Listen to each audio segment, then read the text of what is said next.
മനം മയക്കുന്ന കുവാങ്സി വെള്ളച്ചാട്ടം. തായ്ലൻഡിലെ സുന്ദരമായ ദ്വീപായ ക്രാബിയിലെ കാഴ്ചകൾക്ക് ശേഷം ബാങ്കോക്കിലെത്തി. അവിടെ നിന്നും രാത്രി ട്രെയിനിൽ ലാവോസിന്റെ തലസ്ഥാനമായ വിയൻജാനിലെത്തി.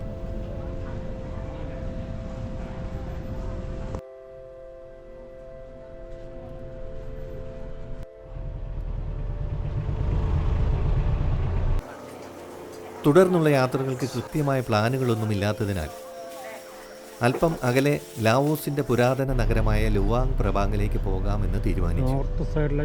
ഒരു ബൈക്ക് ടാക്സിയിൽ ബസ് സ്റ്റേഷനിൽ എത്തി.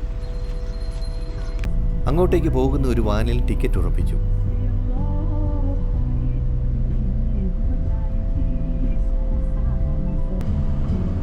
ഒരു വിദേശിയായതുകൊണ്ടും ക്യാമറയും മറ്റും കണ്ടതുകൊണ്ടും ഔദാര്യത്തിൽ മുന്നിലെ സീറ്റ് ലഭിച്ചു.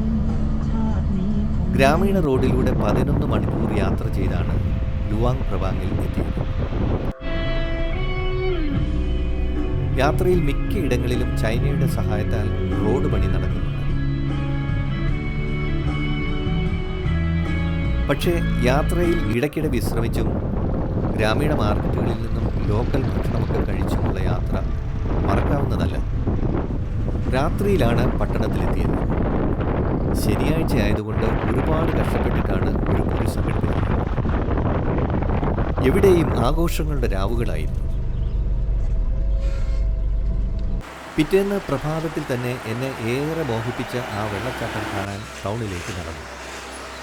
അങ്ങനെ നമ്മുടെ നാട്ടിലെ ഈസ് പോലെ ഒരു വണ്ടിയിൽ ഒറ്റയ്ക്ക് പുറപ്പെട്ടു. അല്പം വിവേകം കാണിച്ചിരുന്നെങ്കിൽ ഷെയർ ടാക്സിയിൽ പോകാമായിരുന്നു കേട്ടോ. പണവും ലാഭിക്കാമായിരുന്നു. എടുത്തുചാട്ടം എൻ്റെ കൂടപ്പിറപ്പാണല്ലോ.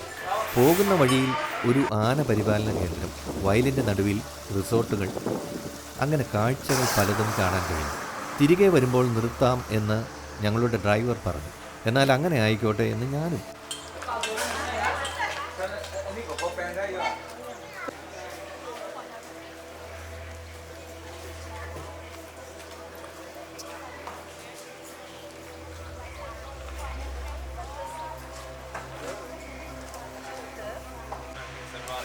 ഗേറ്റ് കടന്ന വെള്ളച്ചാട്ടത്തിലേക്ക് പോകുന്ന വഴിയിൽ കുറേ അധികം കരടികളെ പാർപ്പിച്ചിരിക്കുന്ന ഒരു പാർക്ക്. എന്തെല്ലാം സൗകര്യങ്ങളാണ് അവർക്ക് അധികൃതർ ഒരുക്കിയിരിക്കുന്നത്.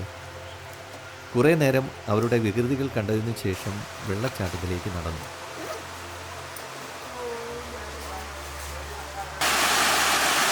ഒരു വനം, അതിലൂടെ മുന്നോട്ട് നടന്നു. പ്രകൃതിയുടെ മടിത്തട്ടിലൂടെ വളരെ ശാന്തമായി പല തട്ടുകളിൽ നിന്ന് തട്ടുകളിലേക്ക് വെള്ളമൊഴുകുന്നു. മറ്റുള്ള വെള്ളച്ചാട്ടങ്ങൾ പോലെ ഒരു ഭീകരതയൊന്നും തോന്നിക്കുന്നില്ല. വളരെ ശാന്തമായാണ് ഒഴുക്ക്. അതുകൊണ്ട് തന്നെ നോക്കി നിൽക്കാൻ ഒരു പ്രത്യേക ആനന്ദം അനുഭവപ്പെടുന്നുണ്ട്.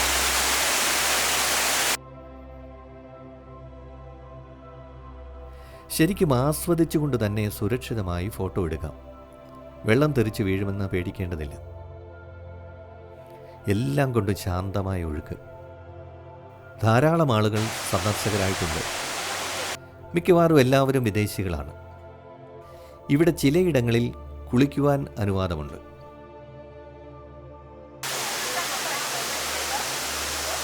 ചിലയിടങ്ങളിൽ ഫോട്ടോ പോയിന്റ് ഒരുക്കിയിരിക്കുന്നു. ഒരു കവിത പോലും, ഒരു മനോഹര ഗാനം പോലും. ഒരു ഏരിയ മുഴുവൻ പരന്നാണ് വെള്ളം ഒഴുകുന്നത്. അതെ, നടന്നെത്തിയത് അതിൻ്റെ ക്ലൈമാക്സിലേക്കാണ്. എത്ര നേരം ഇതിൻ്റെ സുന്ദരമായ കാഴ്ച.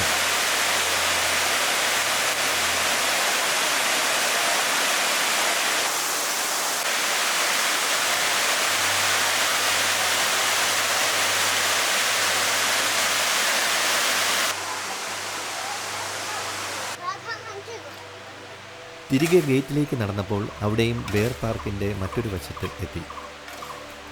അവിടെയും അവരുടെ വികൃതികൾ കുറേ നേരം ആസ്വദിച്ചാണ് മടങ്ങിയത്.